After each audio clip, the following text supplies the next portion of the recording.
जय माता की भक्तों, आप सभी भक्तों को शारदीय नवरात्रि की हार्दिक शुभकामनाएं। आप और आपके पूरे परिवार के ऊपर माता रानी की कृपा सदा सर्वदा बनी रहे। इसी शुभकामनाओं के साथ आज हम श्रवण करेंगे देवी कवच के पाठ का।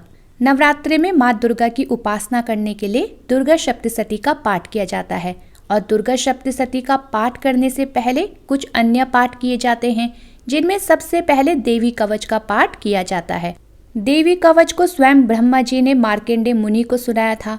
देवी कवच का पाठ करने वाले व्यक्तियों को कभी भी शत्रुओं का भय नहीं रहता और उनकी हर प्रकार की विपत्ति और बुरी शक्तियों से रक्षा होती है। देवी कवच प्रारंभ। मार्कंडेय जी ने कहा, हे पितामहा, जो साधन संसार में अत्यंत गोपनीय है, जिससे मनुष्य मात्र की रक्षा होती है तथा आपने अब तक जिसे किसी से भी प्रकट नहीं किया है, वह साधन मुझे बताइए। ब्रह्मा जी ने कहा, हे महात्मन, संपूर्ण प्राणियों का कल्याण करने वाला देवी का कवच अत्यंत गोपनीय है। हे महामुनि, उसे सुनिए। हे मुने, दुर्गा की नव शक्तियों में पहली शक्ति का नाम शैलपुत्री है तथा दूसरी शक्ति का नाम ब्रह्मचारिणी, तीसरी शक्ति का नाम चंद्रघंटा है, चौथी और पांचवी शक्ति का नाम कर्मशा, कुसमांडा और स्कंदमाता है, छठी शक्ति का नाम कात्यायनी है, सातवीं, आठवीं और नौवीं शक्तियों के नाम कर्मशा, कालरात्रि, महागौरी और सिद्धिदात्री है। यह सब नाम सर्वज्ञ महात्मा देव भगवान के द्वारा ही प्रतिपादित हुए हैं।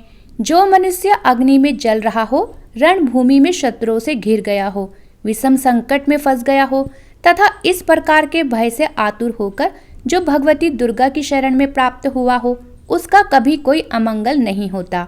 युद्ध के समय संकट में पड़ने पर भी उनके ऊपर विपत्ति नहीं दिखाई देती। उन्हें शोक, दुख और भय की प्राप्ति नहीं होती है।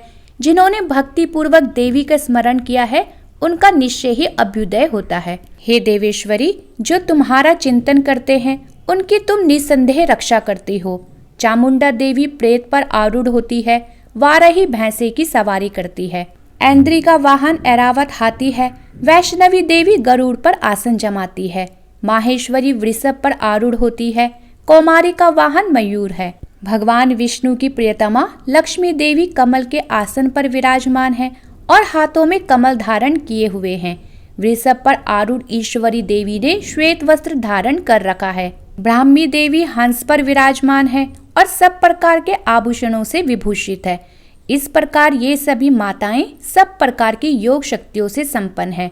इनके सिवा और भी बहुत सी देवियां हैं जो अनेक प्रकार के आभूषणों की शोभा से युक्त और नाना प्रकार के रत्नों से सुशोभित है। यह संपूर्ण देवियां क्रोध में भरी हुई है और भक्तों की रक्षा के लिए रथ पर बैठी दिखाई देती है।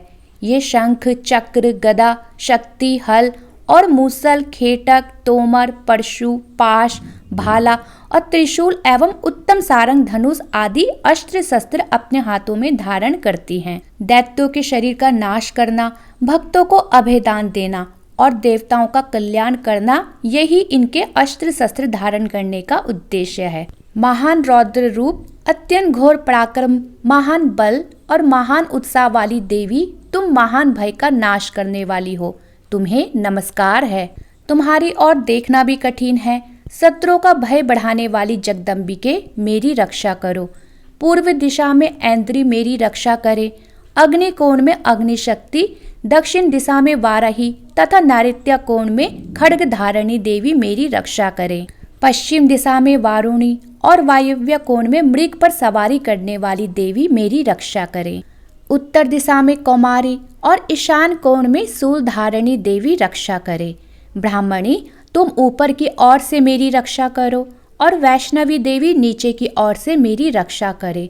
इसी प्रकार शव को अपना वाहन बनाने वाली चामुंडा देवी दसों दिशाओं में मेरी रक्षा करे। जया आगे से, विजया पीछे की ओर से मेरी रक्षा करे। वाम भाग में अजीता और दक्षिण भाग में अपराजिता देवी रक्षा करे। उद्योतनी देवी शिखा की रक्षा करे। उमा मेरे मस्तक पर विराजमान होकर रक्षा करे। ललाट में मालाधारी देवी रक्षा करे और यशस्विनी देवी मेरे बाहों का संरक्षण करे। बाहों के मध्य भाग की त्रिनेत्रा और नथुनों की यमघंटा देवी रक्षा करे। दोनों नेत्रों के मध्य भाग की शंखनी और कानों की द्वारवासिनी देवी रक्षा करे। कालिका देवी कपोलों की तथा भगवती शांकरी कानों के मूल भाग की रक्षा करे। नासिका में सुगंधा और ऊपर के होठ में चर्चिका देवी रक्षा करे। नीचे के होठ में अमृत कला और जीवा में सरस्वती देवी रक्षा करे। कौमारी दांतों की और चंडिका कंठ प्रदेश की रक्षा करे। चित्र घंटा गले की घंटी की और महामाया तालु में रहकर रक्षा करे। कामाक्षी थोड़ी की और सर्वमंगला गौरी वाणी की रक्षा करे। भद्रकाली ग्रीवा में और धनुर्धरी देवी पीठ के मेरुदंड की रक्षा करे। कंठ के बाहरी भाग में नीलग्रीवा और कंठ की नली में नलकुबरी देवी रक्षा करे। दोनों कंधों में खड्गिनी और मेरी दोनों भुजाओं की वज्रधारणी देवी रक्षा करे। दोनों हाथों की दंडनी देवी और उंगलियों की अंबिका देवी रक्षा करे। सुलेश्वरी देवी नखों की रक्षा करे और कुलेश्वरी देवी कुक्षी में रहकर रक्षा करे। महादेवी दोनों स्तनों की और शोक विनाशिनी देवी मन की रक्षा करे। ललिता देवी हृदय में और शूलधारणी देवी उदर में रहकर रक्षा करे। नाभि में कामिनी देवी और गुह्या भाग की गुहेश्वरी देवी रक्षा करे। पूतना और कामिका लिंग की और महिष वाहिनी गुदा की रक्षा करे। भगवती देवी कटी भाग में और विंध्यवासिनी देवी घुटनों की रक्षा करे। संपूर्ण कामनाओं को देने वाली महाबला देवी दोनों पिंडलियों की रक्षा करे।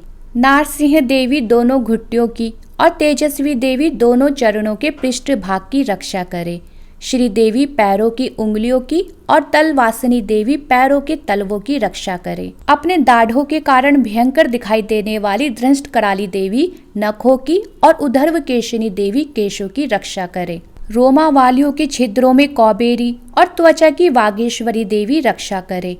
पार्वती देवी रक्त, मज्जा, वसा, मांस, हड्डी और मेद की रक्षा करे। आंतों की कालरात्रि और पित्त की मुक्तेश्वरी देवी रक्षा करे। मूलाधार आदि कमल केशों में पद्मावती देवी और कफ में चूड़ामणि देवी स्थित होकर रक्षा करे। नख के तेज की ज्वालामुखी रक्षा करे।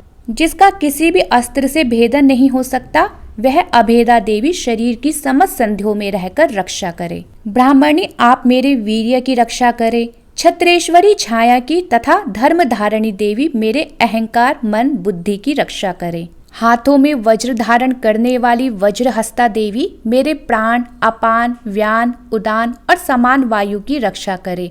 कल्याण से शोभित होने वाली भगवती कल्याण शोभना मेरे प्राणों की रक्षा करे। रस, रूप, गंध, शब्द और स्पर्श इन विषयों का अनुभव करते समय योगिनी देवी रक्षा करे तथा सत्वगुण, रजोगुण और तमोगुण की रक्षा सदा नारायणी देवी करे। वाराही आयु की रक्षा करे। वैष्णवी धर्म की रक्षा करे तथा चक्रणी देवी यश, कीर्ति, लक्ष्मी, धन तथा विद्या की रक्षा करे।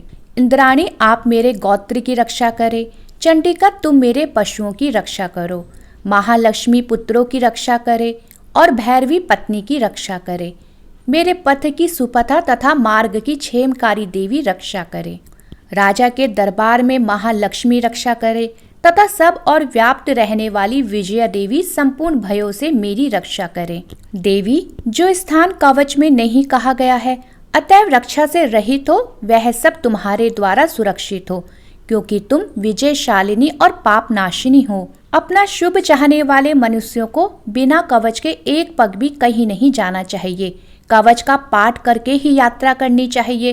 कवच के द्वारा सब ओर से सुरक्षित मनुष्य जहाँ जहाँ भी जाता है, वहाँ वहाँ उसे धन लाभ होता है तथा संपूर्ण कामनाओं की सिद्धि करने वाली विजय की प्राप्ति होती है। वह जिस जिस अभिष्ट वस्तु का चिंतन करता है, उसको निश्चय ही प्राप्त कर लेता है। वह पुरुष इस पृथ्वी पर तुलना रहित महान ऐश्वर्य का भागी होता है। कवच से सुरक्षित मनुष्य निर्भय हो जाता है। युद्ध में उसकी पराजय नहीं होती तथा वह तीनों लोक में पूजनीय होता है।